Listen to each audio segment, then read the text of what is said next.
Hi everyone, this is Abhinav from Phone Bunch and today we are taking a look at the Lenovo a7000.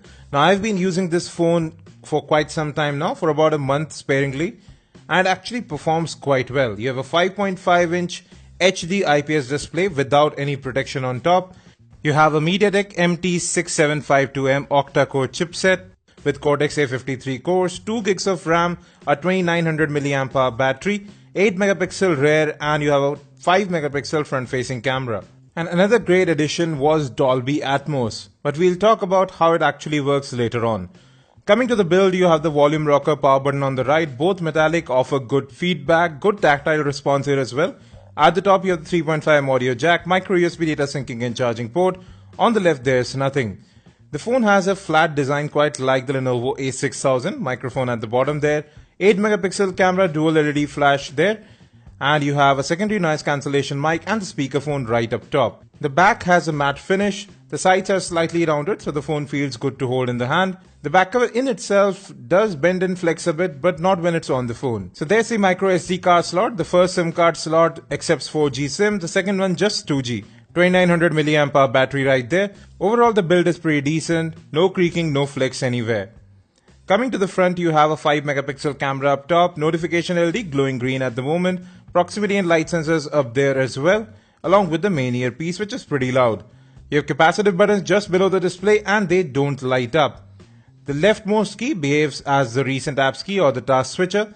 Coming to this display, it has good color reproduction, it's plenty sharp for a 720p panel. The 5.5-inch display definitely is not meant for single-handed use, but it feels pretty alright. The viewing angles are wide, no major distortion in brightness or colors, but there is no Corning Gorilla Glass protection on top, just hardened glass, so a screen guard would definitely be preferable.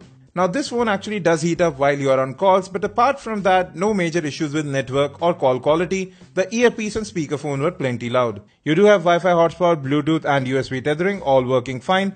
Navigation was a bit slow with GPS, but overall it did locate quite quickly. Now you have a 8 megapixel rear camera on the Lenovo a7000. Videos can be recorded in 1080p. However, the video quality was just about decent. Images turned out quite well. You can play with the aspect ratio, white balance, various scene modes are also available, and you can control ISO, and several other image properties including sharpness can also be controlled. Now there are some effects built in. You can see them directly on the viewfinder. Now this is the image that I just took. Colors actually do appear quite alright. The front facing camera is clear, but sometimes if in low light, there is quite a bit of noise. You have a timer available there, a beauty mode is also available which actually increases noise a little bit. Overall the front facing camera is pretty decent. Now here are some of the image samples. Color reproduction is pretty accurate over here, but the images do tend to look a bit over sharpened. You might not notice that, but here in the edges it's clearly visible.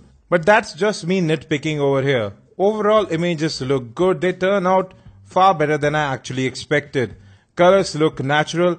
Now macro shots do need some work. You have to have very stable hands. This camera tends to hunt for focus quite a long time, especially when you are taking in very close shots. Distant shots however turn out quite well. The HDR mode on this phone works really wonders. Have a look at this image. On the left it's without HDR, on the right with HDR, and you can see the difference in images. Yes, the images do look a bit over processed, a bit over sharpened, but you can play with that as well. Overall, this is a very decent camera. You can see these 100% crop images.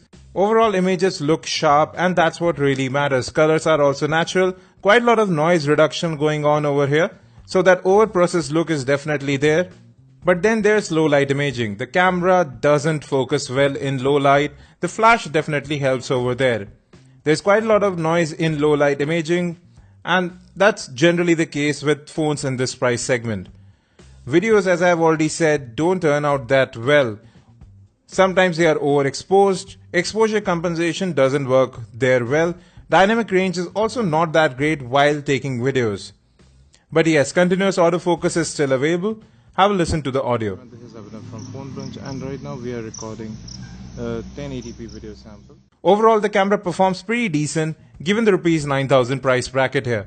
Now, given the Dolby Atmos branding of this smartphone, I thought that you would get a great pair of headset with the device. Sadly, it wasn't so. Moreover, the speakerphone isn't really that loud. It sounds muddy, it sounds tinny, and it gets blocked very easily if you have your phone on a flat surface.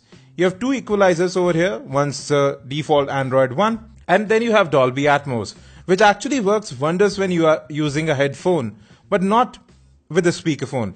But even with the headphones, the volume is really not that loud. FM radio is also supported over here.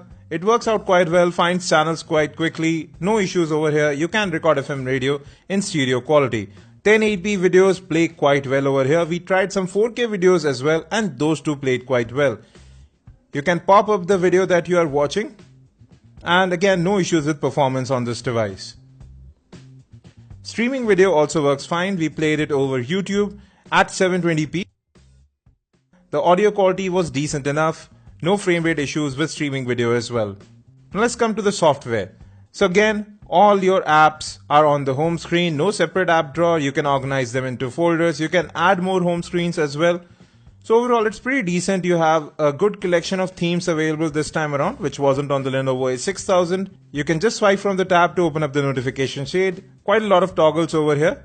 And you are running Android 5.0 Lollipop on this device, which is pretty smooth actually.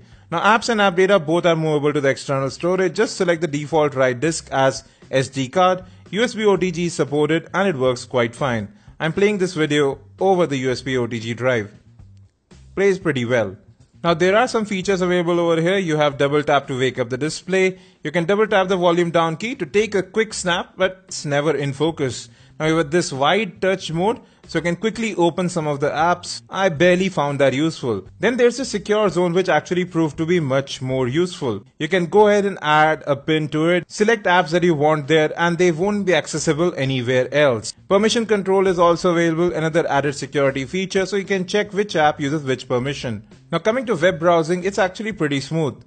Text and images render quickly, web pages remain in line, and there are no compatibility issues, especially on Chrome. Scrolling is pretty smooth on this device, as is pinch to zoom.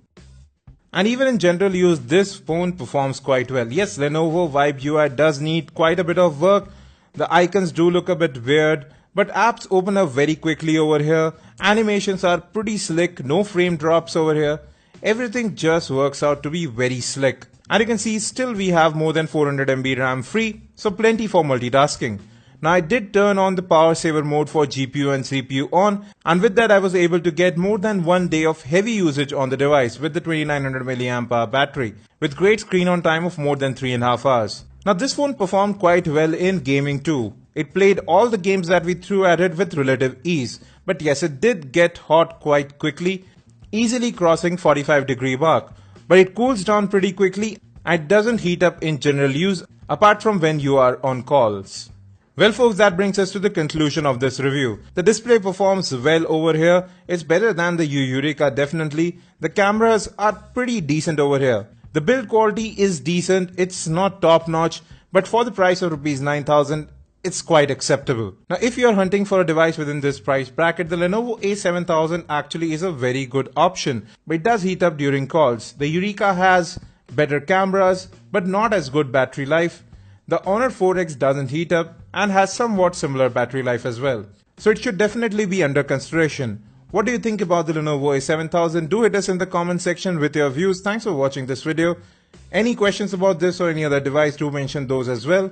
And as always, have a great day.